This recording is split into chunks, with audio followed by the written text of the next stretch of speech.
টি-20 লড়াইয়ে অধিনায়ক লিটন দাসের কামব্যাক। অনুশীলনে মারকুটে ব্যাটিংয়ের মহড়া। সিরিজের প্রথম টি-20-র আগে এটাই সবচেয়ে বড় সুসংবাদ। ওপেনিংয়ে আস্থার নাম সাইফ হাসান। লিটনকে সঙ্গে নিয়ে শক্তিশালী টপ অর্ডার। রিশাদ মুস্তাফিজদের স্পিন আর পেস বোলিং লাইন আপও যথেষ্ট শক্তিশালী। তবে দুশ্চিন্তার বড় কারণ মিডল আর লোয়ার মিডল অর্ডারের ব্যাটিং বিপর্যয়। শেষ পর্যন্ত ওয়েস্ট ইন্ডিজের বিপক্ষে কোন 11 জন সুযোগ পেতে যাচ্ছেন টাইগারদের সেরা একাদশে, সেটাই দেখে নেওয়া যাক একে একে। ওপেনিংয়ে সাইফ হাসানের জায়গা পাওয়া নিয়ে কোনো সংশয় নেই।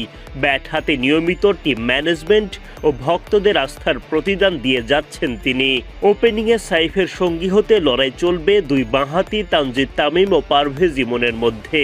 তাদের দুইজনের যে কোনো একজন সুযোগ পাবেন একাদশে।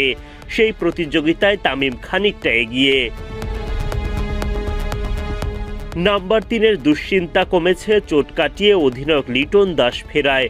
ব্যাটিংয়ের পাশাপাশি অধিনায়কত্ব আর উইকেট কিপিংয়ের ভারও থাকবে লিটনের ওপর। মিডল অর্ডার সামাল দিতে থাকবেন তাওহিদ হৃদয়। ব্যাট হাতে কখনো উজ্জ্বল, কখনো মলিন হৃদয়। ওয়েস্ট ইন্ডিজের বিপক্ষে জয় পেতে গেলে তার উজ্জ্বল রূপটাই দেখাতে হবে। একাদশে টিকে থাকতে জাকের আলী অনিক ও শামীম পাটোয়ারির মধ্যে লড়াই চলবে। সাম্প্রতিক সময়ে জাকেরকে নিয়ে আলোচনা সমালোচনা কম হয়নি, তবে শামীম পাটোয়ারিও নিজেকে সেভাবে মেলে ধরতে পারেননি। ফলে আরেক দফা জাকের সুযোগ পেলে অবাক হওয়ার কিছুই থাকবে না। নুরুল হাসান সোহানের একাদশের জায়গা পাওয়া নিয়ে তেমন শঙ্কা নেই। ব্যাটিংয়ে তার গুরুত্বপূর্ণ অবদান দলকে এগিয়ে নিতে বড় ভূমিকা রাখবে। স্পিন বিভাগে নেতৃত্বের ভার থাকবে রিশাদ হোসেনের কাঁধে।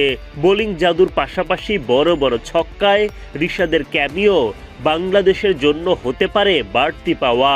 রিশাদের সঙ্গী হতে স্পিন বিভাগে আছেন শেখ মেহেদী ও নাসুম আহমেদ। উইকেট কন্ডিশন বিবেচনায় তাদের মধ্যে একজন টিকে যাবেন।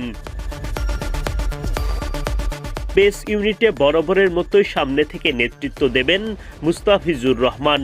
সঙ্গে থাকবেন তাসকিন আহমেদ ও তানজিম সাকিব।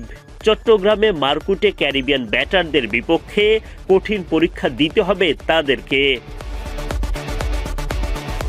সোমবার সন্ধ্যা 6টায় সিরিজের প্রথম টি-20-তে মুখোমুখি হবে বাংলাদেশ ও ওয়েস্ট ইন্ডিজ।